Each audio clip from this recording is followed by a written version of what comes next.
Bazinga! I thought that was a different attack.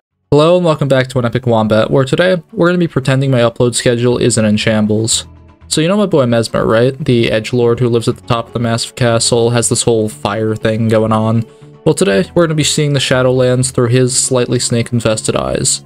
I'm going to try and beat Shadow of the Erdtree using only his weapons and spells, such as his large spear, his big balls, and a spell so unbelievably bad that using your fists might genuinely be a better option. I'm not joking. To get into the DLC, I'm going to allow myself to use any weapon since Messmer is not mentioned at all in the base game, despite, you know, ruling the majority of the Shadowlands. To give me a bit more of a challenge though, I won't be able to level up until I get to the DLC, which I assumed would make the run a little more fun. It didn't. To start, I chose the Prophet class for the extra faith and immediately died to the Scion. Luckily, I'm too cringe to fully die, so instead I end up having to do the first of 2 stages of setup because I don't actually fight a DLC boss until I'm 7 hours in. Maybe I did die, and this is just my hell. I spend the next few hours gathering a plethora of useful items, only half of which I end up actually using. These include the Physic, the Charge Tear, the Charge Talisman, the Bloodhound's Fang, some Golden Seeds, the Strength Tear, some Sacred Tears, Bloodflame Blade, Radagon's Soar Seal, some Somber Stones, the Volcano Manor Letter, and the Academy Key. Getting all of these materials finally gives me the privilege to get disintegrated by Radon. Radon's strong enough that I either need to get good or do a little bit more setup.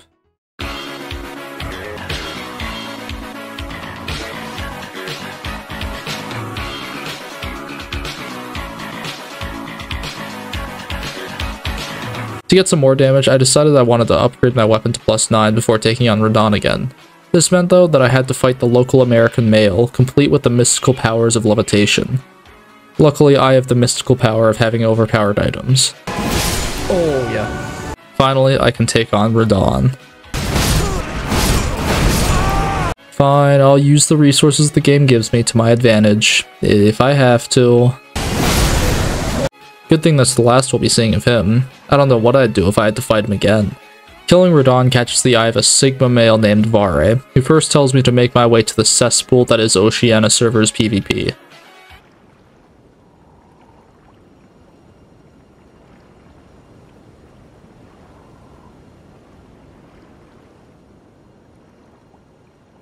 He then tells me that instead I could go to Altus and fight this random guy.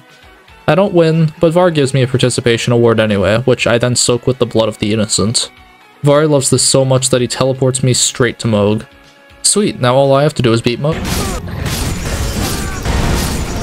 I grab a couple more items and follow a tutorial to get him. Finally, after 5.5 hours, I enter the DLC. Surely the setup's done now, right? I'm not gonna bore you with all the details of how I get Shadow Tree blessings. You get the idea, I just go around and grab all the easy ones. The only interesting thing I get here is the Fire Knight Seal and the Fire Serpent incantation from the Shadow Keep. This is going to be my weapon for a bit, and honestly it's not that bad. Plus, I spend a bit of time getting upgrade materials for it. Maybe now I'll be able to fight a DLC boss. But never mind. The first bosses I actually try and beat with my new weapon are the 2 Putrid Avatars and Caelid. Well, I'm dead. The first boss I actually try and beat with my new weapon is Godfrey the Grafted, who drops the Godfrey's icon. This increases the damage for charged spells, and what do you know, Fire Serpent can be charged. Still doesn't change the fact that I have no health. I get the Opaline Hard tier and the Fire Shrouding tier before heading back to the Shadowlands to grab some more Shadow Tree fragments.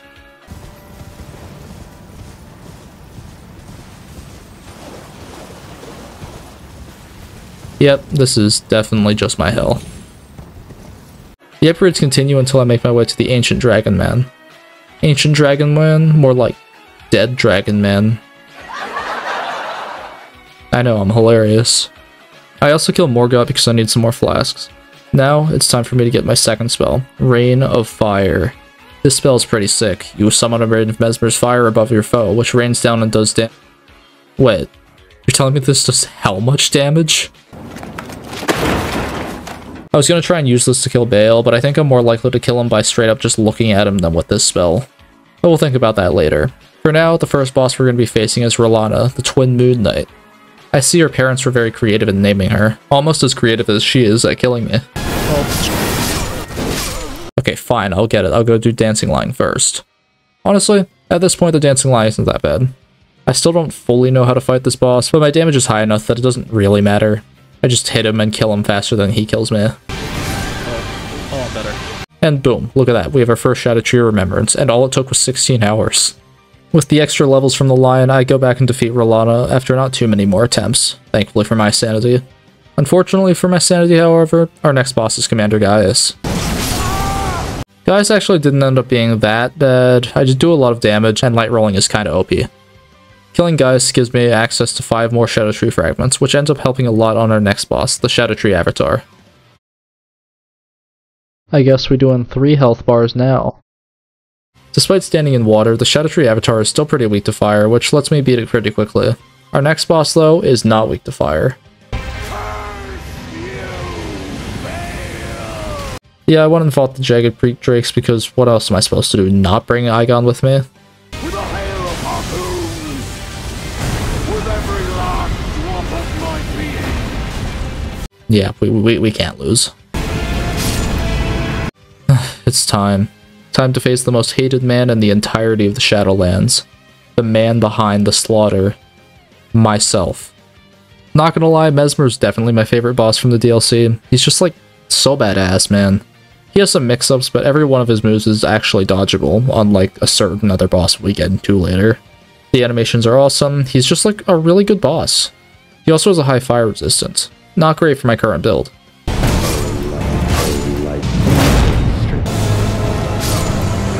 And there we go. After many more hours, we finally have access to another usable weapon. Also some armor, which is kinda nice. I go fight Renala so I can respec, and I use Messmer's Orb for this, as it's a pretty cool spell, although it's not very good.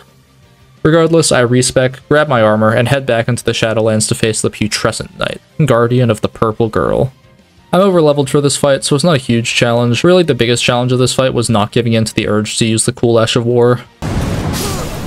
With the Putrescent Knight gone, I make my way over to Romina, the Saint of the Bud. If I'm being for real, I genuinely have nothing to say about this boss. I fight her for a bit, I die a couple times, and then eventually beat her. That's about it. Behind her arena is a few trees, one of which I decide to light on fire, because who needs trees anyway? Whoops. Before I can get to Radon though, I first want to defeat Metyr, and to do that, I must first get past the Vor monsters, because Miyazaki wasn't deranged enough already. As for Metyr herself, this fight sucks. I quickly make my way over to the Erdtree to grab the Dragon Crest Great Shield Talisman. It helps a bit, but Metyr still has way more health than I remember her having on my first playthrough. Maybe I'm just worse now, I don't know. Either way, a couple hours and many deaths later, I'm left with 2 bosses remaining. Metyr's a boss that I actually missed on my first playthrough. I don't know how, but I somehow missed the massive building on one side of the Abyssal Woods. And fighting him for the first time, I have to say, this is a pretty good boss. The combos are fun to dodge, but they're not ultra hard either. It doesn't take me super long to beat him, but I have a good time regardless. And there we go, now it's time to face the final... Oh, wait, I forgot about you. Thankfully, I can go tell Moore just to die in order to make this fight a 1v3 instead of a 1v4. Also, shout out to this guy for just kind of existing. Like, the point of this fight is that all of you are former allies, duking it out Captain America Civil War style, but this guy can just kind of show up out of nowhere for no reason. Fair play to him, honestly. There we go. And just like that, we're here. A couple dozen hours of blood, sweat, and tears.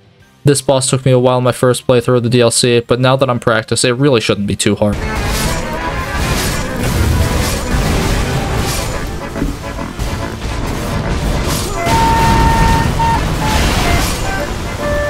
Take like almost no damage.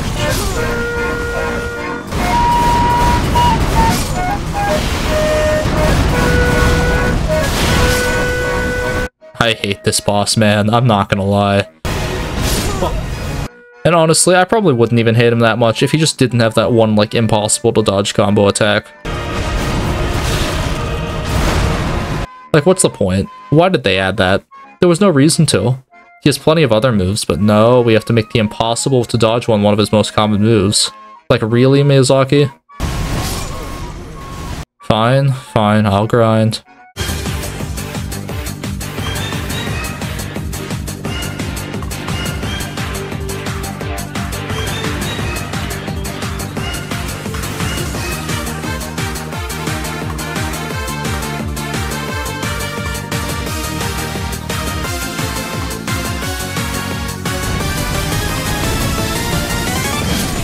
fucking go. Fuck yeah. Fuck yeah. Fuck yeah. Fuck yeah. Oh yeah. Oh. This was a very painful fight for me, I'm not gonna lie. But we persevered. We stayed strong. And in the end, we did it. So can you beat Shadow of the Erdtree as Messmer the Impaler? Yes. Yes you can. Thanks for watching.